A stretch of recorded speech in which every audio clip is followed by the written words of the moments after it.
Charles Carroll was a member of one of America's great colonial families. His cousin, John Carroll, as mentioned, was the first Catholic bishop in the United States. At the time of his appointment in 1789 as the first bishop of Baltimore, there were only 30,000 Catholics, and his diocese stretched across the whole of the young United States.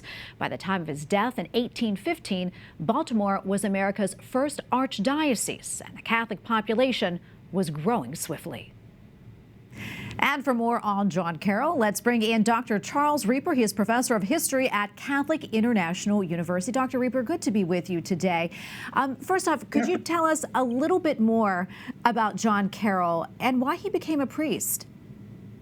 Well, Carroll, of course, was a member of the Carroll family that had immigrated from Ireland to Maryland in the I'd say latter part of the 16th, rather part of the 17th, early part of the 18th century. They were members of the Catholic gentry in Ireland, and had to leave because of just how increasingly difficult things were getting, what with the Glorious Revolution and all.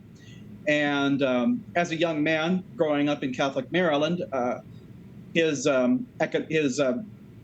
educational prospects were rather limited, so he was sent by his family to the College of St. Omer in what is today the Low Countries to complete his education there, St. Omer being the Jesuit college, the English Jesuit college, that is.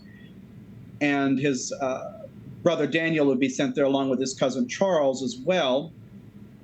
And this college, St. Omer, of course, was founded during the Counter-Reformation as a place to train Jesuits to undertake ministry in Reformation-era England. And of course, that was extremely dangerous. But by the time the Carrolls were on the scene, the worst of the danger had passed, but there were still grave disabilities that Catholics faced, both in England and in the colonies. And John Carroll was sent there, as other members of his family had been, to get his education. It was during that time that he discerned a vocation to the priesthood. And once he completed his education there at St. Omer, he entered the Jesuit novitiate there and then undertook their formation and was eventually ordained a priest there.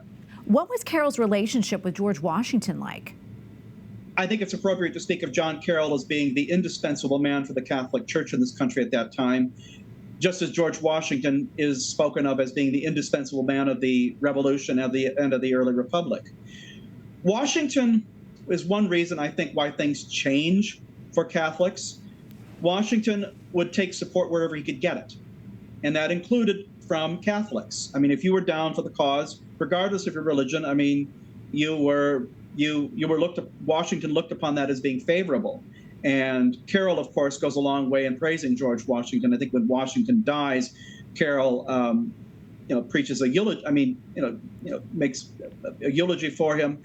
At the same time, Washington expresses his gratitude for Catholics in a letter to Carroll's brother Daniel and to Thomas Fitzsimmons, both of whom had signed the Constitution, as well as Dominic Lynch, another prominent Catholic layman, expressing gratitude for the support. We know that the Washingtons also hosted Catholics visiting at Mount Vernon, for example. So it's a much more favorable climate in that respect. Yeah. And what would you say was Carroll's legacy, and especially for American Catholicism? Carroll's legacy is to put the church on a solid institutional footing. And Carroll, in doing this, he has two needles to thread. On one hand, he has to assure the authorities back in the Holy See that American Catholics are good and faithful Catholics. Carroll has to also assure the broader American public that Catholics are not subversives, that they are, in fact, good, solid Republican American citizens.